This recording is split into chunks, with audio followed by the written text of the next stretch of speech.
Assalamualaikum warahmatullahi wabarakatuh. Baik, di sini kami dari kelompok 3 akan mempresentasikan tentang hukum perantara dagang dan UMKM. Saya Siti Anissa sebagai moderator sekaligus penyaji pertama akan mempresentasikan tentang pengertian pedagang perantara dan dasar hukum pedagang perantara. Pedagang perantara adalah orang atau pihak yang membantu pengusaha dalam menjalankan usahanya dengan memperoleh upah atau komisi. Dengan istilah lain, pedagang perantara merupakan pengusaha dan pembantunya. Perdagangan atau perniagaan pada umumnya adalah pekerjaan pembeli barang dari suatu tempat atau pada suatu waktu dan menjual barang itu di tempat lain atau pada waktu yang berikut dengan maksud memperoleh keuntungan. Dalam beberapa literatur lain disebutkan bahwa pedagang perantara merupakan orang yang menjualkan barang atau mencarikan pembeli atau perantara antara penjual dan pembeli untuk memudahkan jual beli. Ada beberapa macam pemberian perantara kepada produsen dan konsumen, seperti pekerjaan orang-orang perantara sebagai makelar, komisioner, pedagang keliling, dan sebagainya. Sedangkan dasar hukum pedagang perantara berdasarkan sumber Al-Quran, surah At-Tolak ayat 6 yang artinya, jika mereka menyusukan anak-anakmu, maka berikanlah kepada mereka upahnya. Sedangkan berdasarkan sumber hadisnya dari Ibnu Umar, berikanlah kepada pekerja upahnya sebelum mengkering keringatnya. Selanjutnya saya serahkan kepada penyaji kedua.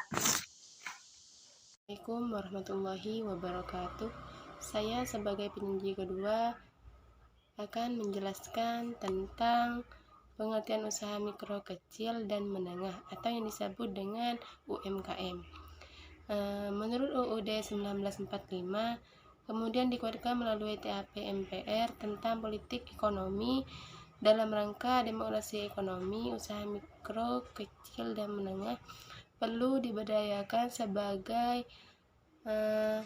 integral ekonomi rakyat yang mempunyai kedudukan atau peran dan potensi strategis untuk mewujudkan struktur perekonomian nasional yang makin seimbang.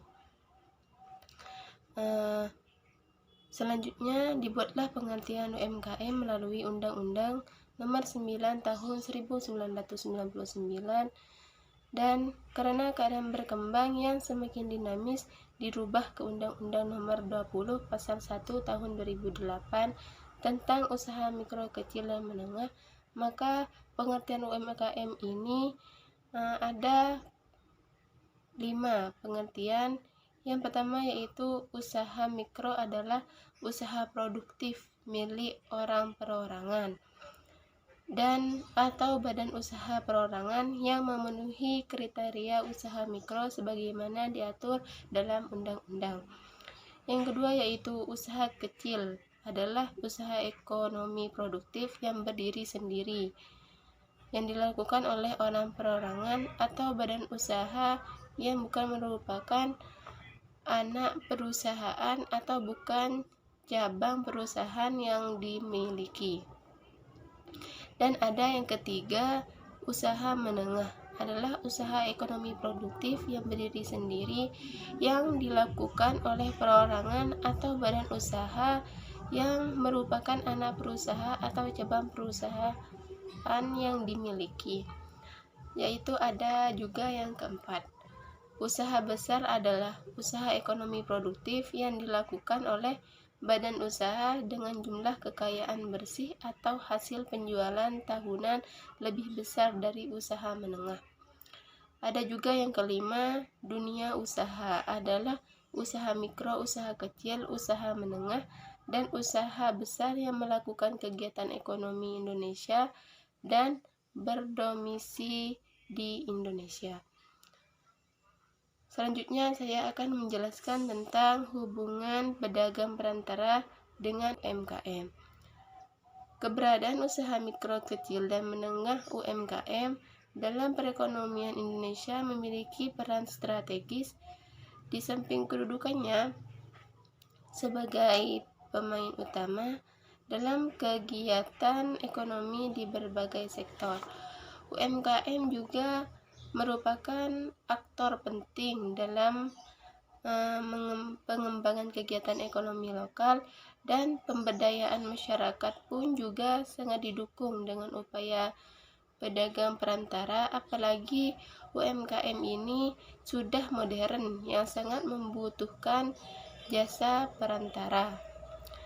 Dalam hubungan pedagang perantara dan UMKM dikenal dengan sebutan hubungan patron klien yang secara umum terjadi pada hampir semua masyarakat pekerja di Indonesia yang diakibatkan pendapatan yang teratur.